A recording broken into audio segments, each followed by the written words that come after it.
महात्मा फूले जी, माता सावित्री फूले जी, हम जिसके कहा जी रहे हैं, संकट में भी जी रहे हैं। आज का जो परिवेश है इस देश का, जिसके थोड़ी बहुत प्रभाव के कारण जी रहे हैं, संविधान निर्माता डॉक्टर बी.आर. अम्बेडकर को बड़ा नमन करते हुए, और जिससे हम लोग उत्पत्ति जो उभरी हुई ताकत दिख रही है, जिसने क्रांति मचाई है हमारे बीच में, जिसने राजनीति करने का, समाज का जोड़ने का, समाज के एक नाम देने का, समाज के पता नहीं कितने कितने पढ़े के लोग थे, शादी नहीं करते थे दूसरे मिले, एक समाज में सबको पिरोने वाले को नमन करता हूँ।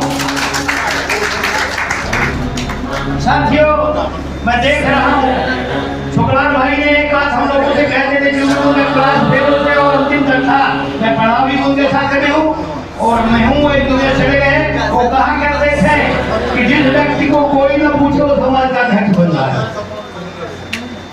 महोदय जी, अरे क्यों हल्ला कर दो भाई। श्रद्धेय शुक्लान कुशवाहा ने जिसकी ज्योति से हम लोग यहाँ खड़े हैं, इनका प्रभाव पहले नहीं है, लेकिन इनके आने से सबका प्रभाव हमको मालूम हुआ है। शुक्लान भाई के क्रांति के आने से ही सबका प्रभाव पड़ा है।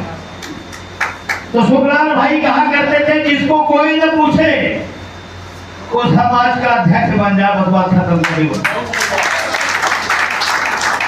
मुझे समझ में आता है कि आखिर अध्यक्ष महोदय जी गौरी दादू दूसरी बार जीते, अच्छे मतों से जीते, यानी छकाव की होंगे कहीं ना कहीं, अच्छे मतों से जीते, पर समाज का जो समाज को दिशा मिलनी चाहिए, इन महापुरुषों के अनुसार वो दिशा में कहीं भी बढ़ोतरी नहीं दिख रही, कहीं भी बढ़ोतरी नहीं। इन महापुरुषों के मार्गदर्शन, इन महापुरुषों ने जो भी कहा समाज के लिए, कहीं भी बढ़ोतरी नहीं दिख रही। अगर देखती हो जितने चुनाव लड़ रहे हैं, मैं आदेश तो नहीं कर रहा हूं, उनसे निवेदन और सलाह ले रहा हूं, वो सब मुझसे जूनियर हैं, उनको सलाह ले रहा हूं, मैं प्यार से कह रहा हूं कि इन महापुरुषों को किस वेतन है, इन महापुरुषों के योगदान को बताने को, समाज में योगदान के समाज तक ले जाने में, उनको सिद्ध करने में, इनके योगदान को जो किया उनको कार में पानी करने की किस दमदारी है, बताए भला।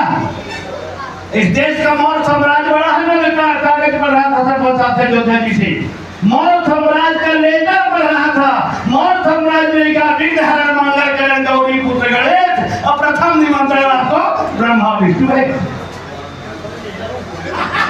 मौर्य साम्राज्य का ये तो 10 पीढ़ी तक राज किया हो, जिसके राज के बाद ये सब दुर्दशा हुई हमारी इस देश में, मौर्य साम्राज्य के पतन के बाद वो